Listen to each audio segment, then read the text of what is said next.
नमस्कार, आप सभी का स्वागत है हमारे YouTube चैनल पर। इस वीडियो में हम बात करेंगे चक्रवाती तूफान कोइनू के बारे में, जो कि दक्षिणी चीन सागर में टाइफून कोइनू के नाम से ये सिस्टम बना हुआ है।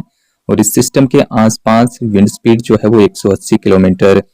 अभी ये थोड़ा सा कमजोर भी हुआ है। इससे पहले इसका जो विंड स्पीड था वो 200 किलोमीटर के आसपास विंड स्पीड देखा जा रहा था। और ये सिस्टम भारत को कितना प्रभावित कर सकता है, इसके बारे में हम इस वीडियो में बात करेंगे। इसके जो ट्रैक हैं वो वेदर मॉडल अलग अलग ट्रैक दिखा रहे हैं, लेकिन सिमिलरली जो ट्रैक है वो कहीं ना कहीं वियतनाम की तरफ जाता हुआ दिखाई दे रहा है। अभी ये जो सिस्टम है वो ताइवान के ऊपर है और ताइवान में इससे बाहरी तबाही देखने को मिल रही है।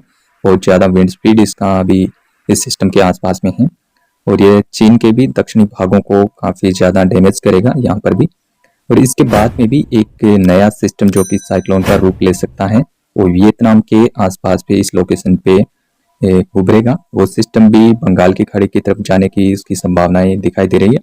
तो इन दोनों सिस्टमों से क्या बंगाल की खाड़ी में कोई हलचल पैदा हो सकती है या फिर इस साइक्लोनिक स्टॉर्म जैसी कोई गतिविधियां आने वाले दिनों में देखने को मिल सकती है, इसके बारे में हम इस वीडियो में डिटेल से बात करेंगे। तो सबसे पहले अभी अलग मैप में भी हम इसका ट्रैक देखेंगे कि किस प्रकार से ये सिस्टम बंगाल की खाड़ी में कोई संभावना इसकी इंटेंसिफिकेशन होने की दिखाई दे रही है या फिर नहीं। तो अभी आप ये जो ट्रैक देख रहे हैं, बॉम एक का ये ट्रैक है और इसके मुताबिक ये सिस्टम वियतनाम के कोस्ट के पास में ये सिस्टम जा रहा है और यहाँ तक ये सिस्टम साइक्लोन की कैटेगरी में रहेगा, लेकिन थोड़ा कमजोर ये सिस्टम हो जाएगा और वियतनाम के कोस्ट पे इसको फिर से इंटेंसिफिकेशन मिलेगा। और इसके अलावा अगर हम ECMWF का ट्रेड देखें तो वो कुछ इस प्रकार से है। ECMWF यहाँ तक इसको साइक्लोन की कैटेगरी में दिखा रहा है और उसके बाद में ये थोड़ा सा कमजोर हो जाएगा और वियतनाम की तरफ जाने की इसकी संभावना ECMWF के मुताबिक भी नजर आ रही है। उसके बाद में इसका ट्रेक कुछ इस तरीके से रह सकता है, ये वियतनाम से होते हुए बंगाल की खाड़ी के दक्षिण पूर्वी भागों पर पहुंच सकता है।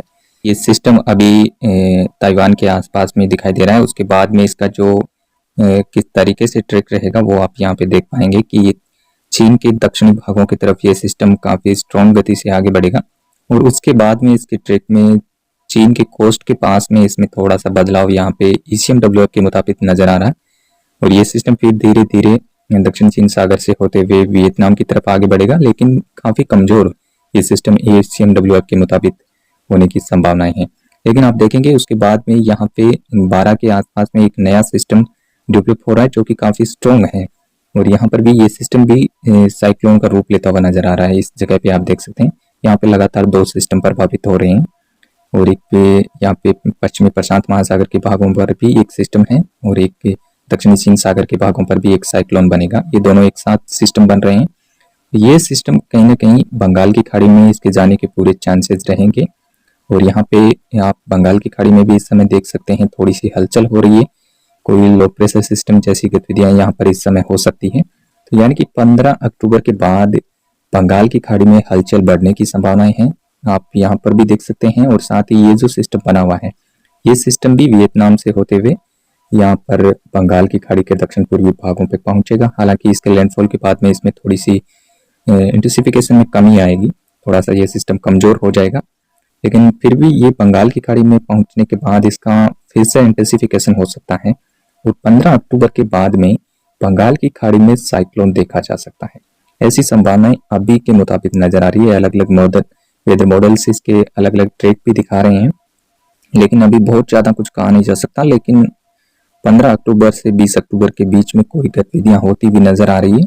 थोड़ी बहुत हलचल बंगाल की खाड़ी में बढ़ेगी, जिसके चलते यहाँ पर बड़े सिस्टम की संभावनाएं नजर आ रही है। जीएफएस वेदर मॉडल के मुताबिक इस साइक्लोन यानी कि जो टाइफून कोइनू बना हुआ है उसका ट्रैक कुछ इस प्रकार से हो सकता है। यानी कि आप अलग अलग संकेत देख सकते हैं। कहीं ना कहीं ये सिस्टम, हालांकि कुछ मॉडल इसको दक्षिणी चीन सागर से वापस यूटर्न होने की संभावना भी दिखा रहे हैं, लेकिन यहाँ पे जीएफएस को देखते हुए ये सिस्टम वियतनाम के कोस्ट तक पहुंच रहा है और इसकी इंटेंसिटी में जरूर थोड़ी कमी आएगी, लेकिन इसका जो ट्रैक है वो कुछ इस तरीके से हो सकता है। ज्यादातर संभावनाएं इस सिस्टम की यही रहेगी और ये सिस्टम इसी ट्रैक को फॉलो कर सकता है और वियतनाम पर ये लैंड करेगा तो कहीं वेलमार्क लो प्रेशर या फिर डिप्रेशन की कैटेगरी में हो सकता है।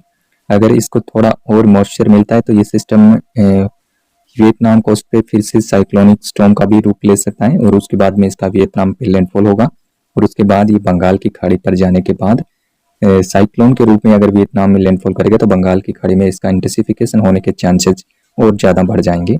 तो इस पर लगातार हम नज़र रखेंगे और आपको अपडेट करते रहेंगे।